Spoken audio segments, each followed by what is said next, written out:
Boa noite, irmãos. Vamos estar orando, agradecer ao Senhor porque estamos aqui. Obrigado, Senhor. Obrigado por mais um dia de vida que o Senhor nos deste. Obrigado, Senhor, pela proteção, pelo cuidado, pelo sustento. Obrigado, Senhor, por este dia, Senhor. Obrigado também, ó Pai, por essa oportunidade que nós temos de louvar o nome do Senhor, de engrandecer o Teu nome, de nos encontrarmos aqui, ó Deus, e como igreja aprendermos mais a Tua palavra, Senhor. Muito obrigada por tudo que o Senhor tem feito, em nome de Jesus. Amém. Convidar os irmãos que se coloquem de pé, vamos louvar o nome do Senhor. Durante esse cântico, os irmãos têm a oportunidade também de trazer à frente os dízimos e as ofertas.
Oportunidade de ofertar, Deus. Obrigado, Senhor, porque nós temos também a oportunidade, ó Deus, de ir em campanha, de missões, também ofertar, ó Deus, para ajudar os nossos missionários. Muito obrigado por isso, Pai. Obrigado por tudo, em nome de Jesus, amém.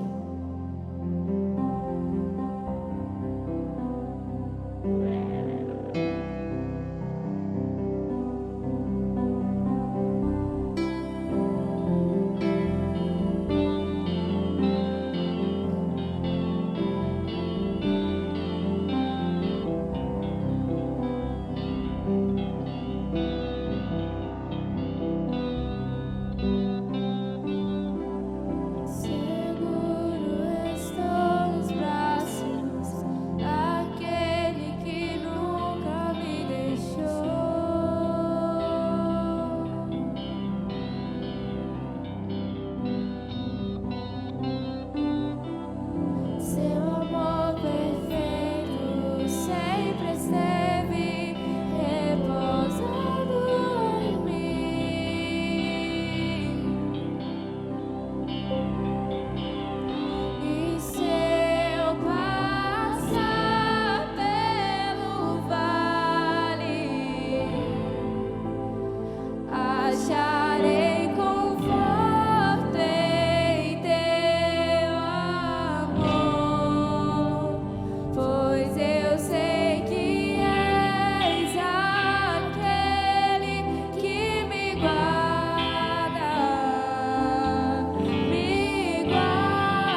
Deus de perto, por ser um Pai presente.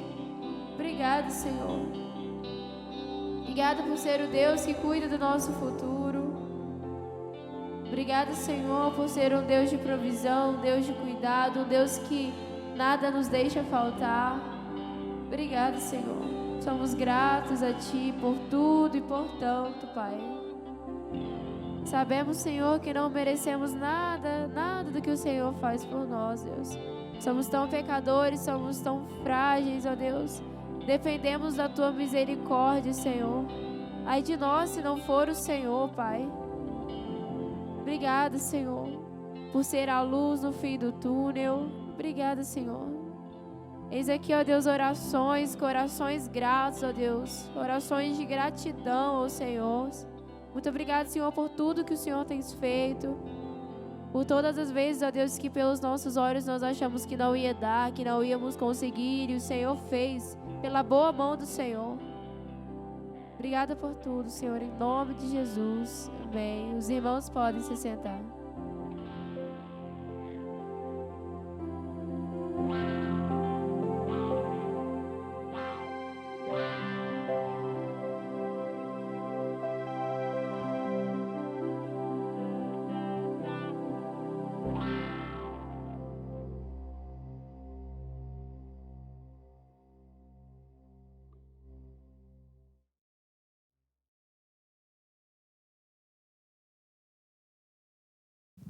Graça e paz, meus irmãos.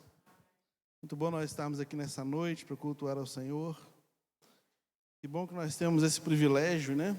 E que bom que nós temos aproveitado esse privilégio para esse fim, adorar ao Senhor. Nós vamos ler hoje um texto muito conhecido nosso, muito conhecido de muita gente, que é o Salmo de número 91. Salmo 91, que diz assim: aquele que habita no abrigo do Altíssimo encontrará descanso à sombra do Todo-Poderoso. Isso eu declaro a respeito do Senhor. Ele é o meu refúgio, meu lugar seguro. Ele é meu Deus e nele confio. Pois ele o livrará das armadilhas da vida e o protegerá das doenças mortais. Ele o cobrirá com as suas penas e abrigará sob suas asas. A sua fidelidade é armadura e proteção. Não tenha medo dos terrores da noite, nem da flecha que voa durante o dia, nem tema a praga que se aproxima na escuridão, nem a calamidade que devasta ao meio-dia. Ainda que 1000 caiam ao seu lado e 10.000 morram ao seu redor, você não será atingido. Basta abrir os olhos e verá como são castigados os perversos. Se você se refugiar no Senhor, se fizer do Altíssimo seu abrigo, nenhum mal o atingirá, nenhuma praga se aproximará da sua casa. Pois ele ordenará aos seus anjos que o protejam onde quer que você vá. Eles o sustentarão com as mãos, para que não machuque o pé em alguma pedra. Você pisará leões e cobras, esmagará leões ferozes e serpentes debaixo dos pés. O Senhor diz: livrarei aquele que me ama, protegerei o que confia em meu nome. Quando clamar por mim, eu responderei e estarei com ele em meio às dificuldades. Eu o resgatarei e lhe darei honra. Com vida longa o recompensarei e lhe darei a minha salvação. Amém? Deus se digna abençoar a leitura da sua palavra. Senhor, aplica a tua palavra aos nossos corações. Em nome de Jesus. Amém. Este é um dos textos mais famosos da Bíblia, né? Um dos textos mais conhecidos da Bíblia. Esse texto muitas vezes é usado para ficar aberto nas casas com o intuito de espantar mas presenças, né? Os fantasmas do dia ou da noite. que possam surgir ao ver o texto na casa e vai embora, não fica lá não. O pessoal acredita nisso. Fica amarela essa parte das Bíblias em muitos lares, né? Esse texto é usado como leitura para expulsar demônios. Tem gente que pega esse texto, abre o Salmo 91 quando tem uma pessoa endemoniada e começa a ler o Salmo 91 para ver se o diabo vai sair. Mas é um texto muito conhecido, nos é muito familiar, né? Quando se fala Salmo 91, versículo 1, aquele que habita no esconderijo do Altíssimo, à sombra do Onipotente, descansará. E nós vamos conversar um pouco sobre esse texto aqui. Eu espero, de fato, que esse texto e a nossa reflexão nessa noite fale tanto ao seu coração como falou ao meu, quando estava lendo esse texto e decidi, talvez inspirado, talvez iluminado, talvez conduzido pelo Espírito Santo, quando eu decidi trazer para a nossa meditação aqui, para cearmos juntos com esse texto. A primeira coisa que a gente observa nesse texto é que fala sobre dois nomes de Deus no primeiro versículo, né? Aquele que habita no esconderijo do Altíssimo, El Elyon, o Altíssimo, o mais alto, o mais proeminente, o mais sublime, aquele que tem supremacia sobre qualquer outro tipo de divindade possível. Considerando que dentro do contexto religioso que o povo vivia, eles criam que existiam outros deuses. Existia o Baal, existia Baal Zebub, existia Astarote, existiam várias divindades ali no imaginário popular desse povo que construiu esse texto aqui. Existiam várias possibilidades de divindades que tinha ali em Canaã, que tinha nas regiões palestínicas, na região do deserto. Muitos deuses eram citados ali nas nações vizinhas, como o Egito e tantas outras nações, tinham seus deuses, né? Mas aí eles falam sobre o El Elyon. El Elyon. Dentro da teologia hebraica, você tem uma passagem entre o politeísmo para o monoteísmo. O politeísmo é quando existem vários deuses e você pode oferecer sacrifício a qualquer deles. Isso é politeísmo. Entre o politeísmo e o monoteísmo, você tem a monolatria, ou enoteísmo, que é um caminho do meio. É como se pensasse assim, a ideia, o contexto do enoteísmo ou da monolatria é a ideia do seguinte: existem realmente vários deuses, eu prefiro Jeová. É como se você estivesse diante, essas cadeiras da frente fossem todas deusas, né? E eu escolhesse um deles. Isso é monolatria, ou enoteísmo. Você não desconsidera que existe outro Deus. E existe o monoteísmo, é quando você desconsidera qualquer outra possibilidade de divindade, só há um Deus. Quando Elias subiu na montanha contra os profetas de Baal, e ele venceu aqueles profetas, ou Deus venceu aqueles profetas através da vida dele, o que foi gritado ao longo do tempo, depois daquela vitória que o fogo desceu do céu e consumiu tudo, foi: só o Senhor é Deus. Essa frase é significativa. Uma vez que se assume que só o Senhor é Deus, então os deuses que Jezabel implantou em Israel, Astarote, Baal, e tantos outros deuses que estavam ali, Moloque, tantos outros deuses que eram adorados ali, eles perderam o significado, porque agora eles pensavam assim: só o Senhor é Deus. Então aí o monoteísmo. Mas antes disso você tem a ideia do enoteísmo, né? A ideia de que Deus era um entre tantos, né? Era um entre tantos. Então essa expressão El Elyon, ou o Deus mais alto, dá essa ideia de que pensava-se que havia o Deus mais alto, Deus dos deuses, e os demais deuses abaixo, que eram inferiores a ele. Entende? Então passa essa ideia. El Elyon, aquele que habita no esconderijo de El Elyon, aquele que habita no esconderijo do Altíssimo, aquele que está mais alto, o proeminente, o maior de todos. Essa é a ideia. À sombra do Onipotente descansará. Aí um outro nome de Deus que aparece, que é El Shaddai, né? El Shaddai significa o Todo-Poderoso, ou o Deus das montanhas, Deus Todo-Poderoso. Então aqui você tem duas preciosidades no versículo 1. Esse é um conceito, o conceito dos nomes de Deus. É o Elyon, o Deus Altíssimo. Como o Altíssimo também se tem a ideia de que ele é diferente de tudo que existe. Altíssimo tem a ver com a ideia de qualitativamente diferente. Não há nada que se assemelha a Deus. Não há nada que se parece com Deus. Não há nada que faz lembrar Deus. Quando ele falou para Moisés que escrevesse as tábuas da lei, quando ele dá as tábuas da lei para Moisés, o primeiro mandamento é: não fará nenhum tipo de imagem. Porque nada pode representar o tamanho e a grandeza do Deus que nós servimos. Porque ele não é semelhante a nada. Absolutamente a nada. Né? Então, Deus Altíssimo tem a ver com isso. Né? Tem a ver com essa questão. Estou falando de questões teológicas, depois não vamos entrar nas questões do dia a dia. Ainda há outros conceitos que a gente pode ver aqui nesse versículo primeiro, é que ele fala assim: aquele que, quem quer que, aquele que, qualquer um que. Isso significa que Deus não tem escolhidos. Isso significa que qualquer um tem acesso a Deus. Isso significa que Deus não escolheu aqueles que irão buscá-lo. Tem gente que acredita nisso. Tem gente que acredita que Deus tem um grupo escolhido que o busca e será salvo por ele. E os demais jamais chegarão a esse nível. Mas aqui o texto é claro: aquele que habita. É como João 3,16, todo aquele que nele crê. É como Apocalipse 3,20, né? Eis que estou à porta e bato. Quem ouvir a minha voz, quem é? Quem que ouve? Quem quer? E a gente poderia ir citando aqui vários momentos em que Deus deixa toda a humanidade com a possibilidade de acesso a Deus. Timóteo, o apóstolo Paulo escrevendo a Timóteo, vai dizer que Deus quer a salvação de todos os homens. Ele quer que todos os homens tenham conhecimento da verdade e se salvem. Então Deus não tem um grupo de pessoas que Ele privilegia.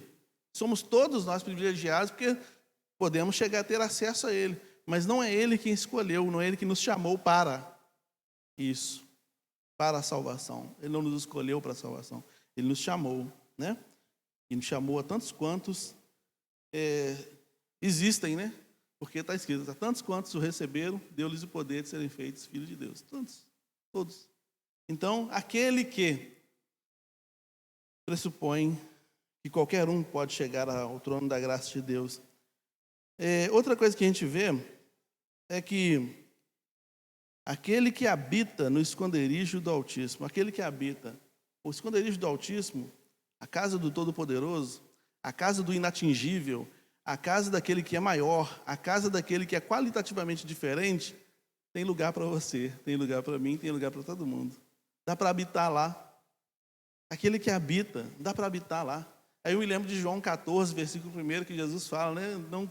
Não turbe o vosso coração, crede em Deus, crede em meu Pai. A casa de meu Pai há muitas moradas, e eu vou preparar-vos lugar. Então, dá para morar lá, dá para viver lá, dá para se refugiar em Deus, dá para se esconder em Deus, dá para chegar lá. Embora Ele seja altíssimo, Ele nos convida. Me faz lembrar também de Mateus 25, quando fala sobre a grande ceia. E o dono de um casarão fez uma grande ceia e convidou todo mundo que via pela frente. Pode vir todo mundo. Tem comida para todo mundo, tem abrigo para todo mundo, tem lugar para todo mundo aqui. A casa é grande, dá para receber todo mundo. Há espaço em Deus para nós. Há espaço em Deus para você. Há espaço em Deus para mim. Há espaço em Deus para cada um de nós, para todo aquele que quiser, né? Deus é altíssimo. É o terceiro ponto que a gente vê aqui, né? Terceiro ponto teológico que a gente vê aqui. Deus e conceito, né? Ele é altíssimo. Ele é maior que tudo. Ele é mais alto. Ele é diferente. Ele é inigualável, né? E ele fala assim ainda: à sombra do Onipotente descansará. Deus é todo poderoso. Deus pode todas as coisas. Deus não pode ser impedido nas suas ações. Deus não pode ser parado nas suas ações. Isaías vai dizer, acho que é Isaías que diz: agindo Deus, quem impedirá? Ele não pode ser parado, ele não pode ser neutralizado. As ações de Deus não podem ser neutralizadas. E Jesus vai corroborar com isso quando ele diz assim: para Deus tudo é possível. Se você pedir crendo, receberá, porque para Deus tudo é possível. Tudo, nada é impossível para Deus. Muitas coisas são impossíveis para nós, mas para Ele não, porque Ele é todo poderoso, Ele é onipotente, a sombra do onipotente. Agora vamos para as questões do dia a dia, né? O texto aqui, ele passa pela realidade da vida de alguém que talvez esteja como um transeunte, como um andarilho, como um viajante do deserto. O texto apresenta talvez uma figura dessa, um viajante do deserto. Eu não sei se você já foi em algum deserto, eu nunca fui, mas a gente já viu em filme. Uns filminhos a gente vê de vez em quando, passa uns fenos enrolando, uns negócios assim, nos faroeste passava, hoje em dia não passa filme de faroeste mais. Mas aí, o deserto é um lugar inóspito. O deserto é um lugar onde não dá para fazer parada, a não ser que você esteja fortemente armado, a não ser que você esteja fortemente protegido. Mas o deserto é um lugar perigoso de se estar. O deserto é um lugar de passagem e é um lugar perigoso de se estar. No deserto, o texto falou aqui sobre leão, áspide. A áspide é um tipo de serpente do deserto, uma serpente altamente venenosa, perigosa. Então ele fala, você pisará o leão, a áspide, e assim vai. Então você tinha serpentes do deserto, você tem, né? Você tem os chacais, né? Os animais que moram no deserto, você tem as aves de rapina, você tem bandidos, você tem um banditismo forte no deserto. Então o deserto não é um lugar de se estar, além de você ter o sol muito quente, você tem uma noite muito fria. O deserto é um dos lugares talvez mais terríveis de se estar. E se quer uma coisa que alguém desejaria ter no meio do deserto, é um abrigo seguro, um lugar onde ele pudesse descansar seguro. Onde ele pudesse passar e a pessoa falar assim, vem para cá, fica aqui. De repente, diante de uma tempestade de areia, que também é comum no deserto. Então, o que a pessoa mais precisa no deserto, ao passar por um deserto, é um lugar de abrigo. Quando a Bíblia fala sobre hospedaria, é bom considerar que havia muitos lugares desérticos, né? Pessoas viajantes nos seus camelos, nos seus animais, viajavam dias e dias pelo deserto e eles queriam um lugar para descansar, para repousar. Precisavam desse lugar, precisavam de um coração generoso que os acolhesse em casa. Mas muitas vezes a habitação que os acolhia em casa não era um lugar seguro de se estar. Muitas pessoas acolhiam em casa para roubar, muitas pessoas acolhiam em casa para matar, muitas pessoas acolhiam em casa não com o coração de um acolhedor realmente. E aí o escritor aos Hebreus, ele vai orientar a que a hospedagem, né, seja uma coisa comum na vida daquele povo, especificamente daquele povo, porque eles já foram peregrinos em terras estranhas em busca de lugar para ficar. Então a ideia é o seguinte, assim como vocês foram acolhidos, acolham. Assim como alguém lhe deu abrigo, dê abrigo também. Mas aqui tem um outro detalhe interessante, porque quando ele fala assim, aquele que habita no esconderijo do Altíssimo, a sombra do Onipotente descansará, quando você tem a iniciativa de tomar uma atitude com relação a alguém, eu não sei se você já fez isso, mas tomar uma iniciativa com relação a alguém para ajudá-lo de alguma forma a sair de uma situação precária, seja dando um prato de comida, ou seja, colocando ele dentro da sua casa, principalmente colocando ele dentro da sua casa, você está mostrando um grau de intimidade. Você não coloca dentro da sua casa uma pessoa que você não tem intimidade. Uma pessoa que você fala assim, poxa, entra aqui, pode entrar, pode tomar um banho, fica à vontade, toma um banho, tem uma roupa limpa aqui, você veste a roupa, fica à vontade, pode dormir aqui, tem uma cama ali para você, tem esse quarto aí, ó, é seu, fica aí. Não sei se você já fez isso. Não sei se você sabe de história de alguém que fez isso. Hoje em dia é muito difícil acontecer isso. Mas quando alguém faz isso, é porque confia, é porque tem interesse na intimidade, tem interesse em estar junto, tem interesse em promover. Então, quando diz que é possível habitar no esconderijo do Altíssimo para descansar à sombra do Onipotente, quando o texto de Salmo 91 vai falar sobre isso, que é possível isso, há um interesse da parte de Deus em que a gente entre na casa. Há um interesse da parte de Deus que a gente entre nesse abrigo. Há um interesse da parte de Deus que a gente possa se refugiar nesse abrigo, possa descansar nesse abrigo. A sombra do Onipotente, a sombra, ela acaba com o calor. Muitas vezes o calor pode ser o estado emocional que está agitado, que precisa ser silenciado. A sombra fala disso. A sombra fala disso, fala dessa calmaria que é possível acontecer quando o sol já não é mais possível te atingir. Então, você descansa à sombra do Onipotente, debaixo da casa do Onipotente, E ele vai ampliando o grau de intimidade quando ele cita, por exemplo, uma ave que acolhe os pintinhos, né? Por exemplo, aqui no versículo 4, põe o versículo 4, por gentileza, jovem. Adolescente, quase o jovem. Diz assim, ó. Ele o cobrirá com as suas penas e o abrigará sobre as suas asas. E a sua fidelidade é armadura e proteção. Salmo 91, versículo 4. Ele cobrirá com suas penas. Veja como agora o salmista aproxima a questão da intimidade. Porque até aqui você estava na casa. Até aqui você foi convidado, foi aconselhado, foi dito que é possível você estar dentro da casa, dentro da morada de Deus, que é inatingível. Nenhum bandido, nenhum mal, nenhuma praga, nada atingirá aquela habitação e você vai estar seguro lá dentro. Mas agora ele traz para uma intimidade maior, debaixo dos braços, abraçado, protegido. Agora o texto fala que o Altíssimo, aquele que te abrigou, ele não só te coloca debaixo da estrutura que o protegerá do vento, do frio, mas ele te coloca debaixo da própria natureza. Ele te engloba dentro da própria natureza. Olha o grau de intimidade que Deus espera de mim e de você. Olha o grau de intimidade a que Deus chama a mim e a você para mergulharmos nela. Percebe? O grau de intimidade. E aí a gente vai falando sobre intimidade, raízes profundas, né? A Vitória está até com a camisa aí da Raízes Profundas.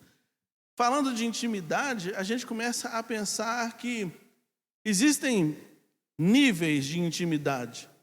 Existem pessoas que se relacionam com Deus num relacionamento a uma certa distância.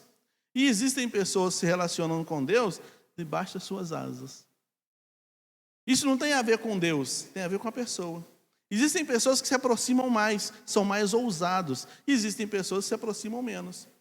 Quando você vai, por exemplo, na praia, quando você chega na praia, você vê inúmeras pessoas na água. É ou não é verdade? Você vê inúmeras pessoas pulando para cá, mergulhando ali, tomando caixote para lá. Está acontecendo um montão de coisa naquelas águas ali. Mas você, de vez em quando, vê alguém saindo lá com pé de pato, com a máscara, com a roupa de borracha, porque ele mergulhou. A informação que esse sujeito que mergulhou é muito maior do que todo mundo que está ali na superfície da água. O sujeito que mergulhou, que ele pega uma lancha, pega uma embarcação, vai lá para o meio do oceano e mergulha a uma certa profundidade, a informação que ele tem é diferente da minha. A informação que eu tenho sobre o mar é: nossa, a água aqui é mais salgada, nossa, a água aqui é tão gelada. Não, essas são as informações básicas que eu tenho. Até aqui dá para ir. Água no umbigo, sinal de perigo. Então, até aqui eu vou, aqui tá bom, não sei o quê. Então, essas são as informações que eu tenho. Mas o sujeito que vai lá, no fundo, ele tem mais informações. De repente, ele viu um tipo de peixe que aqui não é possível ver. Aqui eu vou ver um peixinho pequenininho que, às vezes, dependendo da praia que você tiver, vai passar por meio das suas pernas, um peixinhozinho que passa ali. Mas lá ele vai ver outras coisas, vai ter outras informações. E com relação a Deus, a mesma coisa. As pessoas que conseguem, ou as pessoas que querem, aquele que, né? Vamos usar aqui essa locução pronomial. Eita, deve ser isso aí, né? Locução pronomial, quase que não falo de novo. Deixa para lá. Pronomial. É um pronome, uma locução. Locução é um pronome indefinido. Aquele que decide entrar um pouco mais dentro da casa, aquele que decide entrar um pouco mais dentro do abrigo seguro, que é o Senhor, aquele que decide entrar um pouco mais na intimidade com Deus, de lá sai mais abençoado. De lá sai com mais informações. Mas todo mundo que quer ficar na praia vai ter informação também. Vai molhar na mesma água, mas é uma informação mais rasa. Entende? Todos estão na água. A diferença é que aquele lá foi mais ousado. Então, às vezes, a gente vê uma pessoa que tem bênçãos extraordinárias na vida, A gente fica pensando, por que fulano tem... Talvez ele está mergulhando mais fundo. Talvez ele está entrando mais para dentro. Talvez ele está sentando na mesa com o Senhor. Eu só fico do lado de fora com a mão assim, o Senhor me dá uma migalha, como a mulher sirofenícia, né? E falou, mas se cair uma migalha eu pego, tá bom para mim. Jesus falou, então você vai ser abençoado. Grande é a sua fé. Porque o povo aqui nem isso está querendo, nem migalha está querendo. Fizer um milagrinho aqui, eles não estão querendo, não. Mas você está interessada. Isso é importante. Tem pessoas que têm o espírito de Marta. Estão próximos de Jesus, estão servindo a Jesus, mas não estão ouvindo Jesus. O espírito de Maria é aquela que está próxima de Jesus, quer ficar próximo de Jesus e quer ouvir Jesus. Ela está mergulhando na informação, ela está mergulhando naquele que é o Senhor da vida dela. E isso fez muita diferença na vida dela e no futuro. No colégio apostólico, você tinha pessoas ali que faziam tudo que os outros faziam, mas não tinha intimidade com Jesus. Judas estava lá. Expulsou demônios, pregou o evangelho, fez tudo. Tudo que todo mundo fez. Mas ele não conseguiu nutrir um comportamento ou um espírito de aproximação, de mergulho mais profundo na pessoa de Jesus. Jesus estava exposto ali para todos. Deus está disponível para todos. Mas nem todos estão dispostos a mergulhar em Deus. Nem todos estão dispostos a buscar um pouco mais da grandeza de Deus. Mas aquele que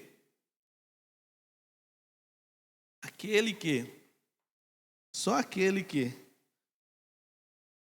habita no esconderijo do Altíssimo, esse descansará à sombra do Onipotente.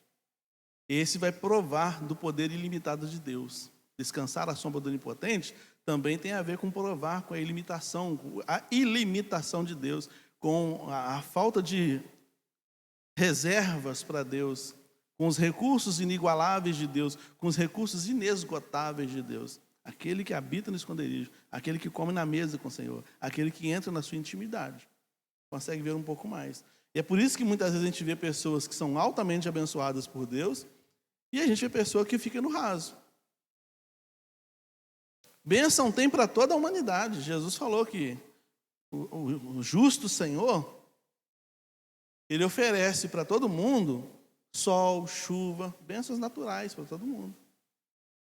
E às vezes até bênção extraordinária para quem nem o busca. Só que a pessoa que não o busca nem percebe que foi abençoado. Às vezes, irmãos, a glória de Deus se manifesta para nós, a bênção de Deus se manifesta para nós só aos nossos sentidos naturais. Quem não consegue mergulhar em Deus só consegue perceber a ação de Deus a partir dos sentidos naturais. A mente natural, o olhar natural, o tato natural, só pelos sentidos naturais. E pelos sentidos naturais, a gente não vai ver muita coisa, não. A gente não vai perceber muita coisa, não. Mas se aquele que habita no esconderijo do Altíssimo, ele consegue desenvolver uma sensibilidade na alma. Então, ainda que uma coisa lhe pareça natural, ele sabe que aquilo foi a mão de Deus. Uma pessoa que recebe as bênçãos de Deus de forma natural, ela vive no raso com Deus, ela pode atribuir uma bênção que chegou na vida dela ao estudo que ela tem, ao diploma que ela tem, às influências que ela tem, à sabedoria que ela tem. Ela não consegue atribuir as manifestações de Deus na vida dela como sendo manifestações de Deus. Para ela pode ser até o acaso. Ela está na igreja, ela é crente, ela ouve falar de milagres, tudo isso. Ela escuta a mesma mensagem que você escuta. Só que ela não tem discernimento espiritual. Ela vai com a mente natural tateando, tentando encontrar Deus. Mas aquele que tem a sensibilidade espiritual, aquele que mergulhou mais profundo, ele consegue dar glória a Deus até no mínimo movimento de Deus em direção a ele, porque ele entende que foi Deus quem fez. A alma dele se queda diante de Deus, porque ele sabe que foi. Então ele vai se humilhando diante de Deus. E à medida que ele vai se humilhando, ele vai sendo exaltado. À medida que ele vai se humilhando diante de Deus, ele vai sendo exaltado. Entende? Então, o texto diz assim: aquele que habita no esconderijo do Altíssimo, à sombra do Onipotente descansará. Direi do Senhor: é meu refúgio, baluarte, Deus meu, em quem confio. Pois ele te livrará do laço do passarinheiro e da peste perniciosa. O laço do passarinheiro é um tipo de armadilha que tem algum objeto ou algum atrativo que atrai o passarinho. Você já usou assalpão, irmão? Já usou assalpão aí? Estou sabendo vocês aí. Coloca lá o assalpão aberto, coloca o piche lá dentro, alpiste, né? Lá dentro, o passarinho vai, tadinho. O negócio fecha, aí você pega ele e coloca na gaiola.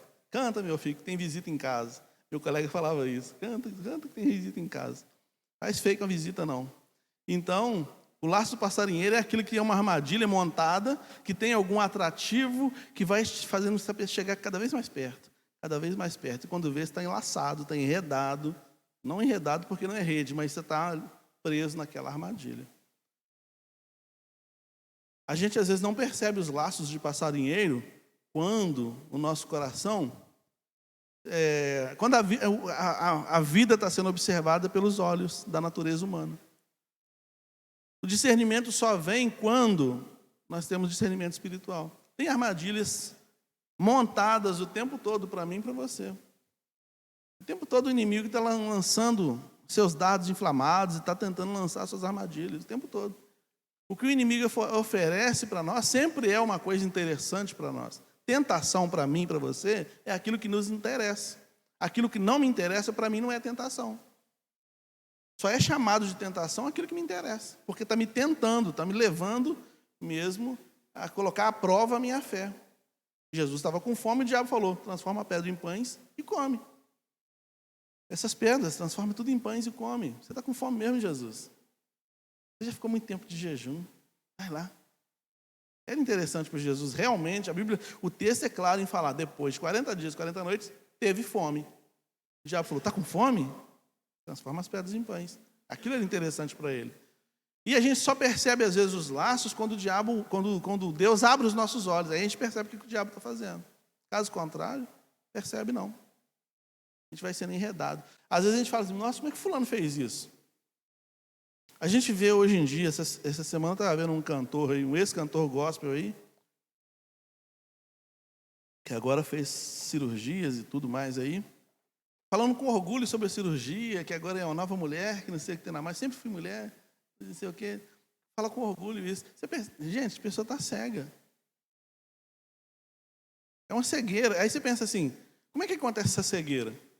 É o laço do passarinheiro. É quando muitas vezes a pessoa está muito envolvida com a obra, mas pouco envolvida com o Senhor da obra. Não come na mesa do Senhor. Ele está envolvido com a obra, então ele é um bom serviçal do reino. Como Judas, que expulsava demônio, fazia tudo. Mas não tinha momentos a sós com o Senhor. Não tinha momentos de aprofundamento das suas raízes. Está no oculto, não acontecia nada.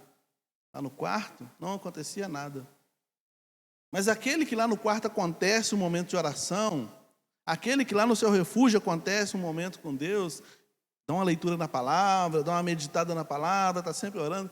Esse que está aprimorando, está alimentando a sua alma, está aprofundando as suas raízes, esse percebe quando a armadilha está chegando. Esse percebe quando... Vai sentindo o cheiro do enxofre. Vai sentindo o cheiro do enxofre quando está chegando. Mas o que está no raso não consegue perceber, não. Então, ele livrará do laço do passarinheiro, da peste perniciosa, cobrir-te-á com suas penas e suas asas, e debaixo das suas asas você estará seguro.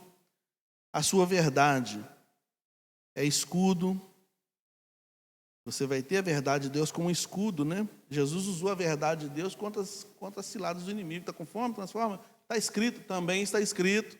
Pula dali de cima? Também está escrito.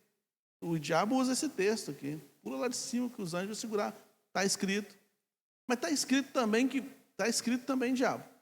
Então o escudo é a palavra, né? Que Jesus estava usando ali. Então ele fala, ó, a tua palavra, a tua verdade é escudo. Não te assustarás no terror noturno, nem na seta que voe de dia. O terror noturno aqui, segundo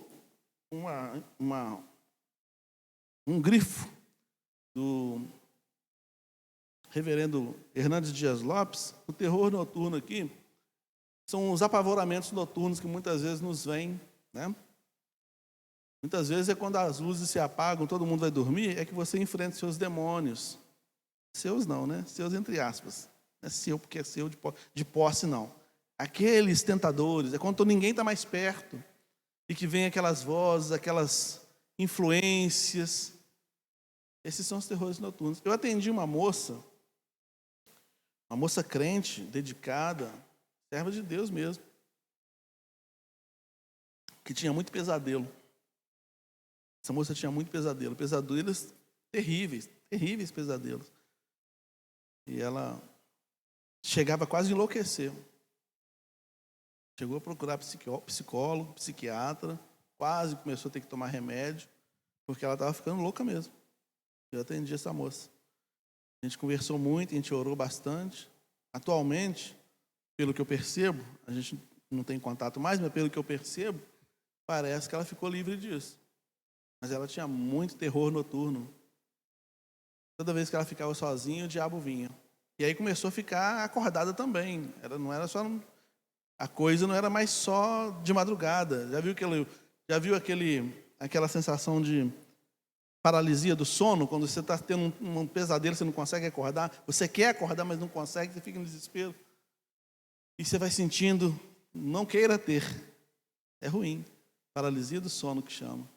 Você fica num desespero, você sente seu corpo todo mobilizado, uma vontade de levantar, de acordar. Na sua mente você pensou, tenho que acordar, e você não consegue. Muito difícil. Ela tinha muito terror noturno, muita paralisia do sono, muita coisa nessa natureza, e começou a partir para a vigília, para acordado mesmo. Durante o dia, às vezes, se ela ficasse sozinha, ela começava a ter pensamentos de morte. Se ela fosse num lugar alto, às vezes pensava em pular. E se eu pular daqui, hein? E ficava aquela incitação mesmo. Se ela pegasse uma faca para cortar uma carne, por exemplo, ela pensava em enfiar aquela faca nela mesma. Ela começou a ter esse tipo de pensamentos, de terrores, né, noturnos, setas durante o dia, o tempo todo. Muita oração, muita coisa. E parece que ela, graças a Deus, pelo que eu tenho visto, né, nas redes sociais, e pelo pouco que eu conversei com ela, há um ano e meio, 2 anos atrás, graças a Deus, parece que Deus a livrou dessas influências. Mas tem pessoas que ficam loucas de verdade. De verdade. Começa a tomar remédio tarja preta. Eu conheci uma outra senhora, uma jovem senhora, que aconteceu isso com ela. Essa jovem senhora, ela não tinha pais. Os pais tinham morrido. Quando eu conheci, os pais já tinham morrido. Claro que eu não perguntei como que morreram. E deixaram uma boa herança para ela. Ela tinha um bom dinheiro, ela era rica. Ela era rica, mas de vez em quando ela sumia da igreja. Mas cadê fulana? Vai ver, ela está internada numa clínica psiquiátrica. Ela mesma se internava numa clínica psiquiátrica por causa de terrores noturnos e perseguições e obsessões diversas da parte do inimigo. Muita confusão mental. Ela foi interditada, só para você ter uma ideia. Na época ela tinha em torno de 35 a 38 anos de idade. Foi interditada. Um tio dela, ou primo dela, que era o tutor, alguém que respondia por ela, que assinava por ela, porque ela já estava considerada pelos juízes, pela medicina, fora do juízo normal. Era uma pessoa totalmente normal que foi sendo levada a esse estado de consciência, a esse estado de vida, né? Então, o inimigo não brinca nas suas investidas. É por isso que eu e você precisamos mergulhar mais profundo, cada vez mais profundo. Precisamos entrar no esconderijo do Altíssimo. Precisamos entrar lá, ficar lá. Porque lá nós seremos inatingíveis. Porque não por causa da gente, mas por causa daquele que protege. Daquele que não só tem uma estrutura para nos guardar, mas tem as próprias asas para nos guardar. Como o texto fala aqui no versículo 4. Então, caiam 1000 ao teu lado, 10.000 à tua direita, tu não serás atingido. Somente com os teus olhos contemplarás e verás o castigo dos ímpios. Pois disseste, o Senhor é meu refúgio. Fizeste do Altíssimo a tua morada. Nenhum mal te sucederá, praga nenhuma chegará à tua tenda. Porque aos seus anjos dará ordem a teu respeito, para que te guardem em todos os seus caminhos. Eles te sustentarão em suas mãos, para que não tropeces em alguma pedra. Então, perceba que Deus, Ele designa os anjos para cuidar de nós. há muito trabalho feito pelos anjos ao longo da nossa vida que a gente nem percebe. Muitos livramentos, muita coisa que Deus já realizou a nosso favor que a gente nem percebe. Há vozes que às vezes a gente escuta e fala, pare aí, como aconteceu com Abraão, como nós falamos aqui no domingo pela manhã, né? Pare aí. Não dá mais nem um passo, não arreda nem mais 1 milímetro para frente. E é a voz do anjo falando, para aí para te proteger. Eu falei isso aqui porque eu estou falando, estou me lembrando aqui de um episódio. Eu fui pregar na igreja do Parque Guarani, na época do pastor Vanderlei, uma vez lá. E a garagem, ele falou, pode parar na garagem. Eu entrei com o carro e estava tudo escuro.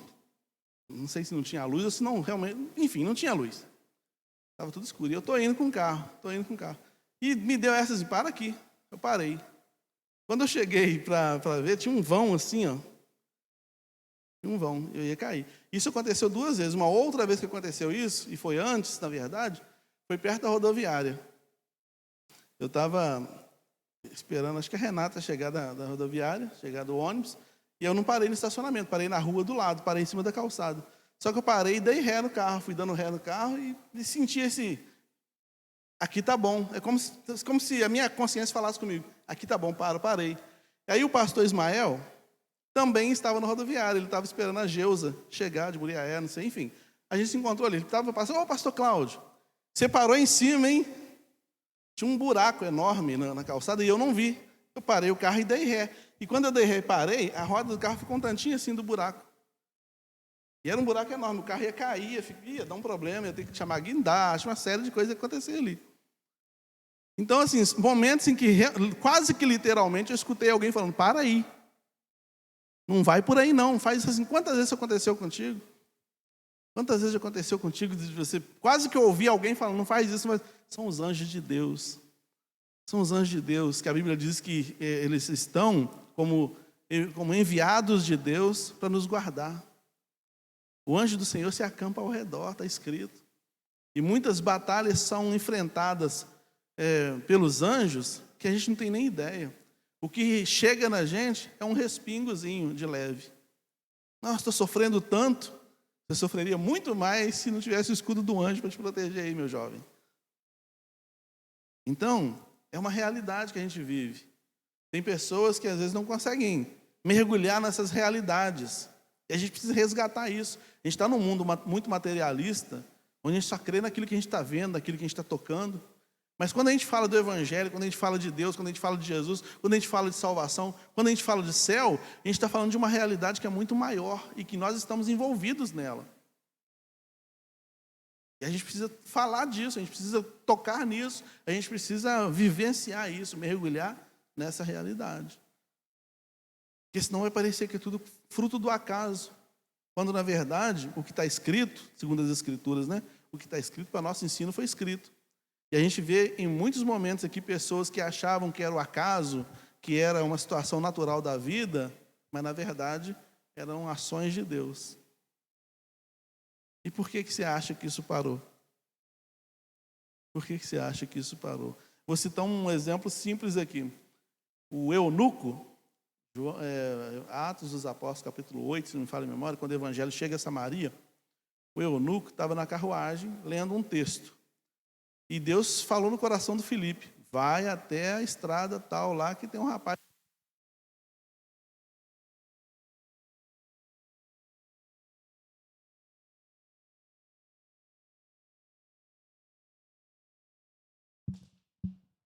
De repente ele se vê lá, naquela estrada, naquele lugar próximo, onde aquele rapaz estava lendo o texto de Isaías 53. E ele então fala com esse rapaz, você está entendendo o que você está lendo, rapaz? Não, se não tiver ninguém para me explicar. Ele foi enviado lá para explicar. Parecia um encontro casual, parecia um encontro... esse cara estava por aqui. Não, o texto é muito claro em dizer que o anjo levou o Filipe até ali, porque aquele homem precisava de uma explicação sobre aquele texto. Então, há muitas pessoas que Deus sopra no coração dela para se aproximar da gente, Ou há muitos momentos que Deus sopra no nosso coração para se aproximar de alguém, e não tem nada de acaso, tem a ver com uma ação misteriosa de Deus que acontece por causa do seu cuidado, por causa do seu amor, sabe? E a gente vai começar a perceber isso com mais clareza se a gente decidir habitar no esconderijo do Altíssimo. Se a gente decidir habitar no esconderijo do Altíssimo, decidir ir um pouco mais fundo no nosso relacionamento com Deus, a gente vai começar a perceber que há muita coisa que tem acontecido que tem a ver com Deus, não tem a ver com o acaso. Vou te falar uma coisa assustadora aqui. O seu nome, nesse momento, está sendo citado na eternidade. Quando eu falo eternidade, eu falo sobre Como é que eu vou explicar? Como é que a gente vai falar sobre a eternidade? Quando eu falo sobre a eternidade, eu falo sobre um mundo diferente desse. Que acontece, que está acontecendo aqui. Não é um lugar, é uma situação, uma condição diferente dessa. Uma condição em que essa realidade física está imersa, mas não percebe, porque está cega. A gente não percebe o mundo espiritual porque nós somos pecadores. Quando o pecado entrou no mundo, nossa visão espiritual foi cegada, foi cega. Então, todo final de dia, Deus vem conversar conosco ainda. É a gente que não percebe mais. Quando os olhos estavam abertos, Adão percebia. Mas porque o pecado entrou no mundo, entrou na nossa realidade, Deus sempre vem para falar conosco ainda. Mas a gente não consegue mais perceber, porque os nossos olhos foram cegos. O apóstolo Paulo fala sobre isso lá em 2 Coríntios 4, me parece, que vai falar assim: o Deus desse século cegou o entendimento dos homens. O Deus desse século que ele fala é o diabo, o príncipe deste mundo. Cegou o entendimento dos homens. Então hoje a gente não consegue. Aí no capítulo 17 de Atos, o apóstolo Paulo fala que a gente fica tateando, tentando encontrar Deus. Mas o mesmo texto vai falar assim: ainda que ele não esteja longe de nós, nele nos movemos, nele existimos. Ou seja, nós estamos imersos nele. Nós já habitamos no esconderijo do Altíssimo, já descansamos à sombra do Onipotente. Só que muitas vezes a gente não percebe isso. Felizes são aqueles que conseguem aguçar um pouco mais da sua espiritualidade, da sua vida com Deus, conseguem aguçar um pouco mais isso através da leitura. A sensibilidade espiritual, ela nasce, como diz lá em Efésios 5, né? A sensibilidade espiritual, ela nasce quando os exercícios espirituais são realizados, quando eu louvo ao Senhor, quando eu oro, quando eu leio a palavra, quando eu me envolvo com as coisas de Deus, a minha sensibilidade espiritual, ela aflora.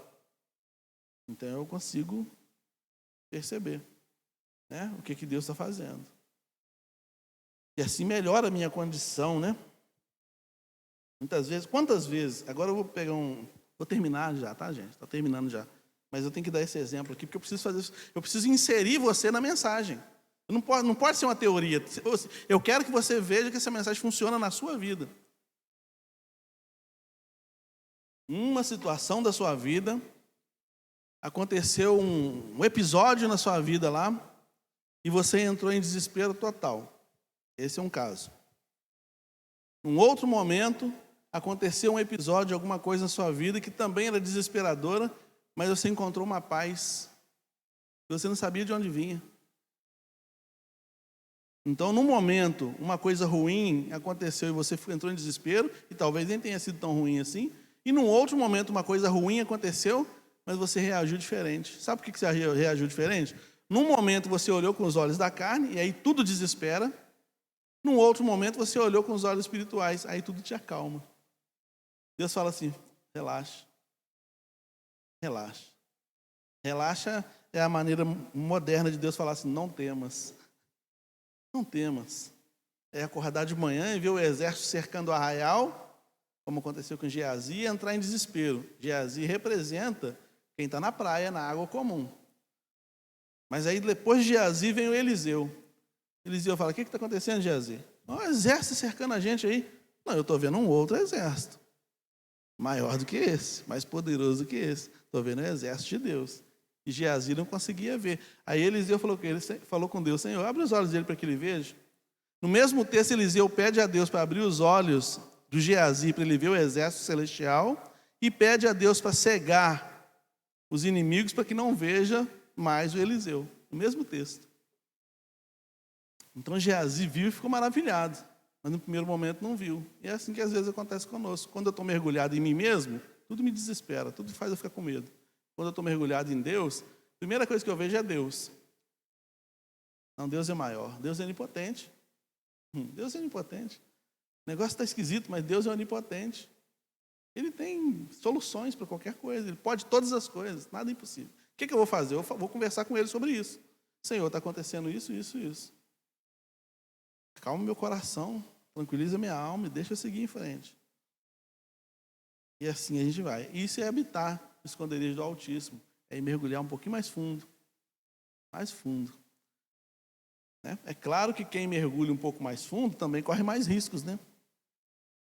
Quem vai lá no meio do oceano e faz um mergulho lá de, não sei, 10, 20 metros, não sei. Teve alguma pessoa uma vez que falou que mergulhou 30 metros de profundidade para se fazer uma solda em um negócio lá no fundo. Lá você vai ver algum tipo de animais do mar que não são muito comuns de serem vistos. Você pode ser atacado por um tubarão. Você pode ser atacado por, sei lá, tem muitos bichos lá embaixo que você não tem nem ideia do que. Então, realmente, quem mergulha mais profundo sofre mais ataque, né? Quem ora mais, quem busca mais, quem jejua mais, quem aprofunda mais suas raízes, vai sofrer mais perseguição. Paulo fala sobre isso. Paulo fala: aquele que quiser viver piamente, padecerá perseguições. Mas todas essas perseguições, todos esses ataques, batem de frente com o texto que fala que a verdade dele é escudo. É Ele que nos guarda. À sombra do Onipotente, você pode descansar. Então, você vai pisar o leão, a serpente, e porque você se apegou ao Senhor, versículo 14, se apegou a mim com amor, eu o livrarei, colocarei a salvo, por conhecer o meu nome. Ele me invocará e eu lhe responderei. Na sua angústia estarei com ele, livrá-lo-ei e glorificarei. Saciá-lo-ei com longevidade de dias, evidentemente, e lhe mostrarei a minha salvação. É uma promessa para aquele que realmente quiser habitar no esconderijo do Altíssimo. Então, muito mais do que saber sobre o Senhor, é conhecer o Senhor. Tem diferença entre saber e conhecer. Eu posso ter informações sobre Deus. Isso não vai mudar nada na minha vida. Mas quando eu conheço a Deus, quando eu mergulho para tentar conhecer a Deus um pouco mais, conheçamos e prossigamos em conhecer o Senhor, disse Oséias, a minha vida vai sofrendo alterações. Alterações. E é isso que Deus quer fazer, comigo e contigo. Ele está fazendo isso contigo hoje. Você veio aqui, você veio buscar, você veio mergulhar mais um pouquinho. Mais um pouquinho, ele aprofundou mais um pouquinho da raiz, fez você crescer um pouco mais espiritualmente. E isso vai fazer toda a diferença lá na frente. Depois você me conta. Vamos orar. Senhor, muito obrigado, porque nós não somos merecedores, mas o teu amor nos alcançou. Muito obrigado, porque nós não somos merecedores, mas a tua graça, que nos basta, tem sido suficiente, tem guardado nossas vidas. Continue, Deus, nos abençoando, nos guardando, nos dirigindo e nos ajudando a crescer mais e mais na tua presença. Em nome de Jesus. Amém. Adriano, dá uma chegadinha aqui na frente, meu jovem. Hoje é aniversário do Adriano. Vamos orar por ele. Fique de pé, por gentileza. Estenda a tua mão para cá. Orar pelo varão valoroso.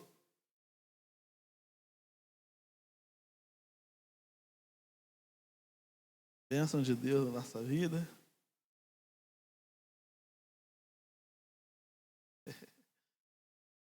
Senhor, eu te agradeço pela vida do teu filho. Te agradeço porque eu tenho concedido ao teu filho mais um ano de vida.